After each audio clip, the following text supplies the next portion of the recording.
Thank you so much for joining us here at the First Alert Desk on Atlanta News First Plus. As you can see, a lot of commotion right now at the Georgia State Capitol as we prepare to take you out live to remarks from Georgia Governor Brian Kemp, as well as a few lawmakers involved in House Bill 30. This is the long-awaited, long-anticipated, and somewhat controversial anti-Semitism bill that would allow prosecutors to tack on anti-Semitism charges to crimes committed against Jewish people or places. Now, House Bill 30, which stalled in the Senate back in 2023 and passed overwhelmingly this go-around, 2024, through both the Senate and the House, now goes to Governor Brian Kemp to become law. That is why we are here today, moments from now, taking you out to the Georgia governor as he speaks on this bill and gets ready to hopefully sign it into law. And then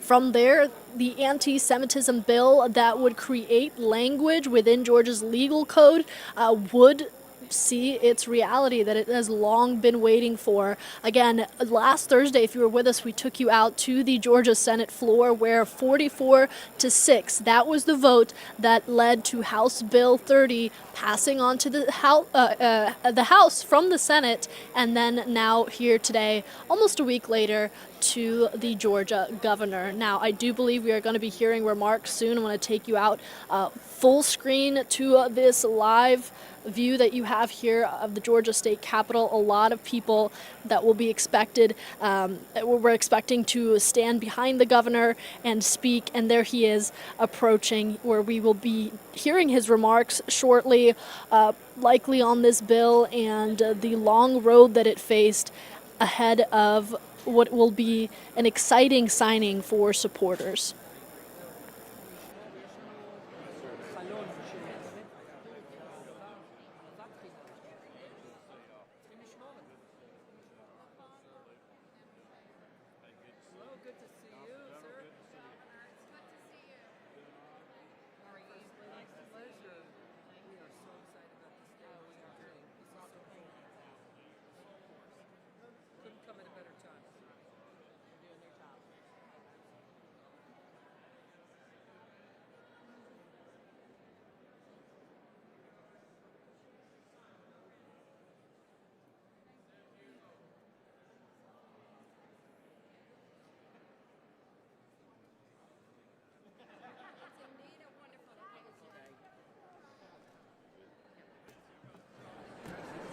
Well, good afternoon, everyone. Let me just first of all thank you all for joining us today. It's an honor for the First Lady and I to be standing with you in a place where nearly 4 years ago I stood in this exact spot and signed House Bill 426, which, as you know, was a significant piece of hate crime legislation passed following the tragic murder of Ahmaud Arbery.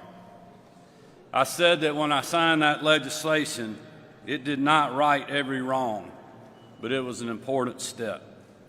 Today is an honor to stand with each of you again, legislators, community leaders, and my fellow Georgians, as we take another step on that path, reaffirming our commitment to a Georgia where all people can live, learn, and prosper safely, because there is no place for hate in this great state.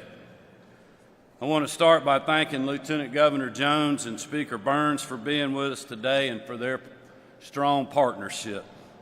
I also want to give special recognition to Representative Esther Panich and Representative John Carson. Your leadership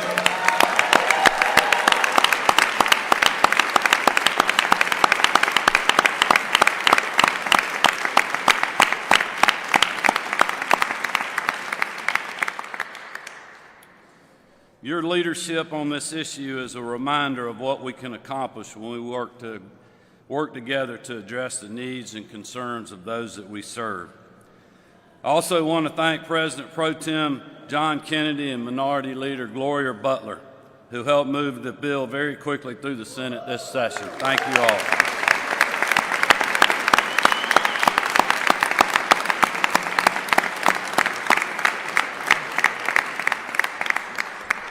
But also all the legislators that are standing here behind us that supported this legislation. Marty and I are honored to be with you, to be with representatives of the faith community, our local leaders, and certainly a valued friend to both our family and the state of Georgia, Consul General Annette Sultan Dadan. Consul General, thank you for being with us today.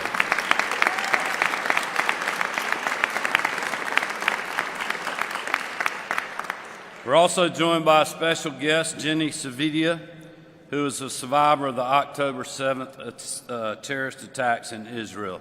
Jenny, thank you for being here today. We are honored by your presence.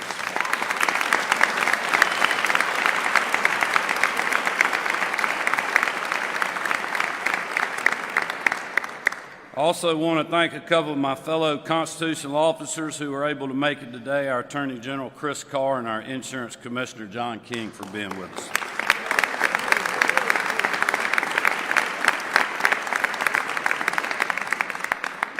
There's been a troubling rise in anti-Semitism across our nation in recent years, especially following the horrific terrorist attacks on Israel on October the 7th that claimed the lives of over 1,200 Israelis. These acts of hatred have taken on many forms, including harassment, intimidation, and unfortunately violence.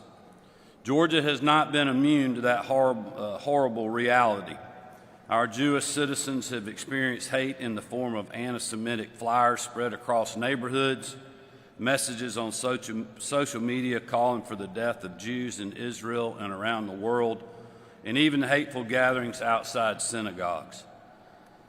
So we are all thankful for the perseverance and dedication shown in getting this bill across the finish line as we work together to send a clear message and a unifying message. In Georgia, we stand with our Jewish brothers and sisters today and every day. And with that, now I'll sign HB 30 into law.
All right, so there you have it. And you can hear the applause.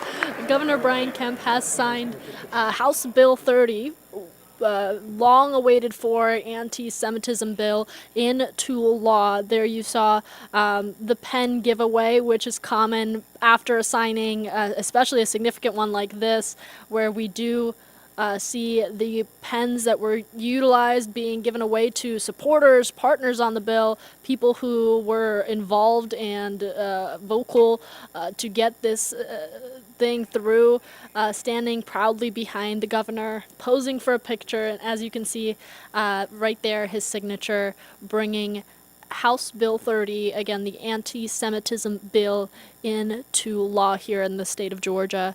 And for those of you who might just be joining us, so just to give you some additional context, this was a bill that had stalled in the Senate back in 2023.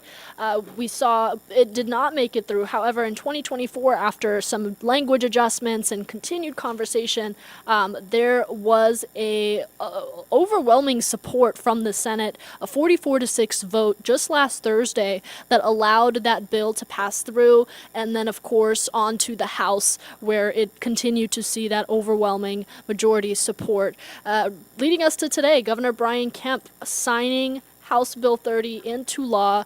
This would allow prosecutors to tack on anti-Semitism charges to crimes committed against Jewish people or places here in Georgia, and that is done through adding a legal definition for anti-Semitism to the state's legal code. Now, that part of this bill did draw some criticism. A lot of the people opposed to this bill said that they were concerned about this particular language and what it would mean for free speech, particularly for people who would speak out against Israel amid its ongoing war with Hamas. So, of course, we saw here the back and forth between legislators leading up to that 44-6 vote last Thursday.